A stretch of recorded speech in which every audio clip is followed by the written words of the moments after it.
और हम जैसे अगर सिर्फ इतना कह दें पार्लियामेंट में कि ये गलत है, तो ट्रोलिंग होगी, कहा जाएगा कि पाकिस्तान चले जाओ, फलाना जगह चले जाओ। उन सब से परेशानी नहीं है, परेशानी हमें अपने आप से है कि हम कितनी लड़ाइयों के लिए तैयार हैं, कितनी फातिमा जी के कंधे पे हम हाथ रख सकते के कह सकते हैं आगे कोई नजीब जैसा नहीं होगा, इस तरह की चीज नहीं होगी।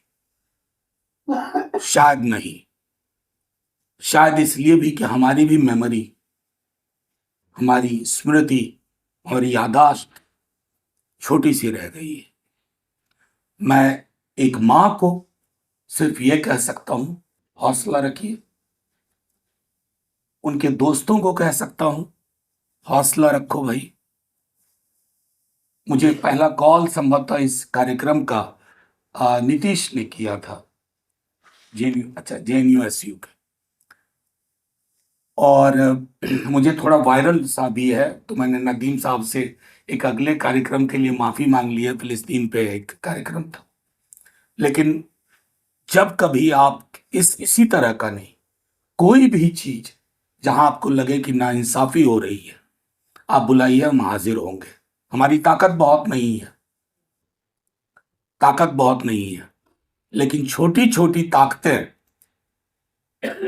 और छोटी छोटी ताकतों ने बहुत सारे मुल्क को बदलने पे मजबूर कर दिया। शायद हमारे यहाँ भी वो दिन जल्द आए। शायद हमारे यहाँ भी जिनको लग रहा है कि वो कुछ भी कर बैठेंगे और कोई प्रोटेस्ट नहीं होगा, नजीब के लिए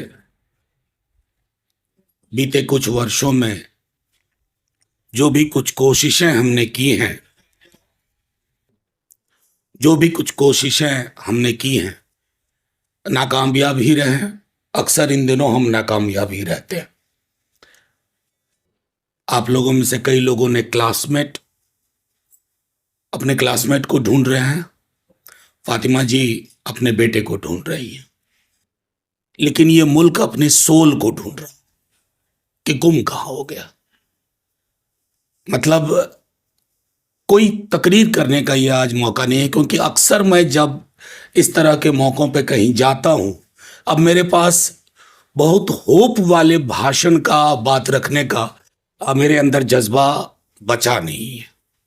मैं आपको आ, सुर्खियों वाली अच्छी चीजें बता जाऊं, ये मुमकिन नहीं है। शिवदासन सही कह रहे थे, the right question should have been, किनका है पता नहीं क्यों, right question should have been where is justice, not where is Najeeb. न्याय कहाँ है? देश में गृह मंत्री हैं, गृह मंत्री का काम होता है कि घर के लोगों को महफूज होने का एहसास कराना। उनकी मौजूदगी घर में मौजूद लोगों को बता रही है कि यह घर तुमको नहीं चाहता है, तुम घर छोड़ दो। ये है हमारे होम मिनिस्टर साहब। और सोचिए हमने कहां से यह यात्रा शुरू की थी, सरदार वल्लभ भाई पटेल से। कहां पे ये यात्रा अभी टिकी हुई है? अमित शाह जी पे। नजीब की लड़ाई, मैं बार बार कह रहा हूं, ये लड़ाइयां बहुत लड़नी होगी हमें। ये मुल्क एक ऐसे दौर से गुजर रहा है जहां उम्मीद बहुत कम दिखती।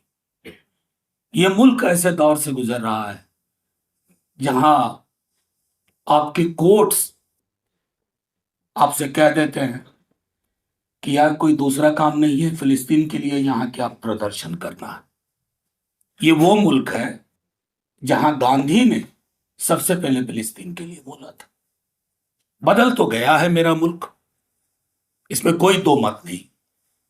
कोई इस मुगालते में ना रहे कि ये वो वही देश है जो गांधी नेहरू आजाद दे के गए थे। ये बदल बहुत गया। यहां नजीब गायब होता है, पता नहीं इनको तो डेली बीतती होगी। हम लोग तो क्या होता है बीच बीच में बाकी चीजों में मशरूफ हो जाते हैं। उन पे क्या बीत रही है वो जो जेलों में है। कोई सुनवाई नहीं, कोई आधार वाला आरोप नहीं, लेकिन जेल में। सबसे बड़ा गुनाह यही है कि आपका नाम आपकी गिरफ्तारी की गारंटी दे देता है। और हम जैसे अगर सिर्फ इतना कह दें पार्लियामेंट में कि ये गलत है, तो ट्रोलिंग होगी, कहा जाएगा कि पाकिस्तान चले जाओ, फलाना जगह चले जाओ। उन सब से परेशानी नहीं है, परेशानी हमें अपने आप से कि हम कितनी लड़ाइयों के लिए तैयार हैं, कितनी फातिमा जी के कंधे पे हम हाथ रख सकते कह सकते हैं आगे कोई नजीब जैसा नहीं होगा, इस तरह की चीज नहीं होगी। शायद नहीं, शायद इसलिए भी कि हमारी भी मेमोरी, हमारी स्मृति और याददाश्त छोटी सी रह गई है। मैं एक मां को सिर्फ ये कह सकता हूं, हौसला रखिए। उनके दोस्तों को कह सकता हूं, हौसला रखो भाई। मुझे पहला कॉल संभवतः इस कार्यक्रम का नीतीश ने किया था, JNU का। और मुझे थोड़ा वायरल सा भी है, तो मैंने नदीम साहब से एक अगले कार्यक्रम के लिए माफी मांग ली है। फिलिस्तीन पे एक कार्यक्रम था, लेकिन जब कभी आप इसी तरह का नहीं, कोई भी चीज जहां आपको लगे कि नाइंसाफी हो रही है, आप बुलाइए, हम हाजिर होंगे।